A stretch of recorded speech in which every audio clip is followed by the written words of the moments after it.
தேசிய ஜனநாயக கூட்டணிக்கு நீங்கள் அங்கீகாரம் தமிழகத்தில் கொடுக்கப்பட்டிருந்தால் இன்னும் பாராளுமன்றத்தில் இன்னும் சற்று ஆரோக்கியமான ஒரு சூழ்நிலை நிலவி இருக்கும். மரியாதைக்குரிய ராஜ்நாத் சிங் அவர்கள் எழுந்து இல்லை, அவர்களுக்கு 1 கோடி ரூபாய் அவர்கள் உயிர் தியாகத்திற்காக இழப்பீடு கொடுக்கப்பட்டிருக்கிறது. இவர்களின் வாக்குகளை எல்லாம் வாங்கியவர்கள் ஒரு எதிர்ப்பு குரல் கூட கொடுக்காமல் அமர்ந்திருந்தது தான் நமக்கெல்லாம் வேதனை. ஆனால் இன்று பத்திரிகையாளர் சந்திப்பதை கூட அவர்கள் தவிர்க்கும் அளவிற்கு பயந்து போயிருக்கிறார்கள். தேசிய ஜனநாயக கூட்டணிக்கு நீங்கள் அங்கீகாரம் தமிழகத்தில் கொடுக்கப்பட்டிருந்தால் இன்னும் பாராளுமன்றத்தில் இன்னும் சற்று ஆரோக்கியமான ஒரு சூழ்நிலை நிலவி இருக்கும். நேற்று நீங்கள் பார்த்தீங்கன்னா நான் எனது கடுமையான கண்டனத்தை ராகுல் காந்தி அவர்களுக்கு நான் தெரிவித்துக் கொள்கிறேன். இந்துக்கள் என்றாலே வன்முறையாளர்கள் என்று சொல்லி ஒட்டுமொத்தமான இந்துக்களையும் அவர் மிகவும் மோசமாக விமர்சித்திருக்கிறார். இதற்கு எங்களது கடுமையான கண்டனத்தை நாங்கள் தெரிவித்து இருக்கிறோம். அது மட்டுமல்ல, ஒரு பாராளுமன்றத்திற்கு என்று ஒரு விதிமுறைகள் இருக்கிறது, நடைமுறைகள் இருக்கிறது. இதையெல்லாம் மீறி படம் காண்பித்து கொண்டிருந்தார் நேற்று. ஆக இது 3 அமைச்சர்கள் அவருக்கு எழுந்து பதில் சொன்னார்கள் அப்படின்றத எதிர்மறையாக சொல்கிறாங்க. அவர் எல்லாம் தவறாக சொல்லி கொண்டிருக்கும் பொழுது அமைச்சர்கள் குறுக்கிட்டு அதற்கு பதிலளிக்க வேண்டிய கட்டாயத்தில் இருக்கிறார்கள். ஏனென்றால் அக்னிவீர் அதில் தியாகிகள் அவர்களெல்லாம் நிச்சயமாகவே இந்த நாட்டிற்காக தனது இன்னுயிரை ஈந்தவர்கள்.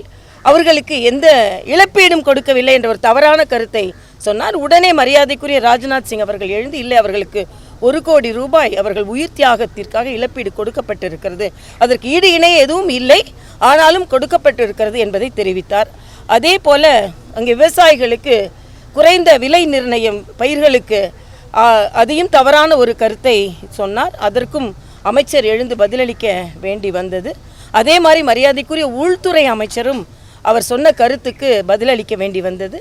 ஆனால் நேற்று நீங்கள் பாராளுமன்றத்தை நீங்கள் பார்த்தீர்கள் என்றால் ஏதோ தனக்கு விளம்பரம் தேடிக்கொள்ள வேண்டும், ஏதோ முதல் பேச்சை இப்படித்தான் பேச வேண்டும் என்று எதிர்மறை பேச்சாக ஒரு பயிற்சியின்மை, ஒரு முதிர்ச்சியின்மையோடு எதிர்க்கட்சி தலைவர் பேசினார் என்பதைத்தான் ராகுல் காந்தி அவர்கள் பேசினார். எல்லாவற்றிற்கும் மேலாக மிகுந்த மன வருத்தத்தை சார்ந்தது, மன வருத்தம் ஏற்படுத்தக்கூடியது. 40 பேர், 39 பாராளுமன்ற உறுப்பினர்கள், பாண்டிச்சேரி உட்பட 40 பேர் இங்கே இந்துக்களின் உணர்வுகள் புண்படும் அளவிற்கு ராகுல் காந்தி பேசினாலும் இவர்களின் வாக்குகளை எல்லாம் வாங்கியவர்கள் ஒரு எதிர்ப்பு குரல் கூட கொடுக்காமல் அமர்ந்திருந்தது தான் நமக்கெல்லாம் வேதனை. அதனால் இவர்கள் அப்படித்தான் செய்வார்கள். இந்த 40 பேர் அங்கே சென்றது தமிழகத்திற்கு எந்த பலனும் இருக்காது, சத்தம் போடுவார்கள், அவ்வளவுதான். அதனால் இன்று ஒரு வேதனையான நிலையை பாராளுமன்றத்தில் நாம் பார்த்திருக்கிறோம். ஆனால் இதை எதிர்கொள்வதற்கு தேசிய ஜனநாயக கூட்டணி, மரியாதைக்குரிய பாரத பிரதமர் அவர்கள் தயாராகவே இருப்பார்கள் என்பதுதான் எனது கருத்து.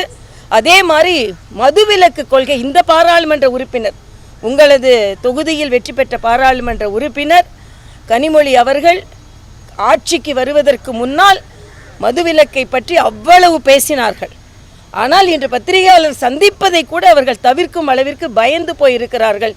ஏனென்றால் சொன்னதை எதையுமே செய்யாமல் தான் அவர்கள் இருந்து கொண்டிருக்கிறார்கள். அதற்கும் நான் எனது கண்டனத்தை தெரிவித்துக் கொள்கிறேன். ஏனென்றால் கள்ளக்குறிச்சி சம்பவம் எல்லோரும் மனதிற்கு மிகுந்த வேதனை. அது 60ற்கு மேற்பட்ட உயிர்கள் இன்று காவு வாங்கப்பட்டிருக்கிறது. முதலமைச்சர் அங்கே போய் கூட பார்க்கவில்லை, துறை சார்ந்த அமைச்சர் அங்கே போய் பார்க்கவில்லை. சிபிஐ விசாரணை வேண்டும் என்றால் அதற்கும் அவர்கள் பயப்படுகிறார்கள். குற்றம் செய்தவர்கள் பயப்படுகிறார்களோ இல்லையா, அரசாங்கம், தமிழக அரசாங்கம் பயப்படுகிறது. ஆக இத்தகைய சூழ்நிலையில் தான் இன்று தமிழக அரசும் இங்கே இருந்த எம்பிக்களும் இருக்கிறார்கள் என்பதை மனவேதனையோடு இங்கே நான் பதிவு செய்கிறேன். செய்திகளை உடனுக்குடனும் துல்லியமாகவும் தெரிந்து கொள்ள சப்ஸ்கிரைப் பண்ணுங்க.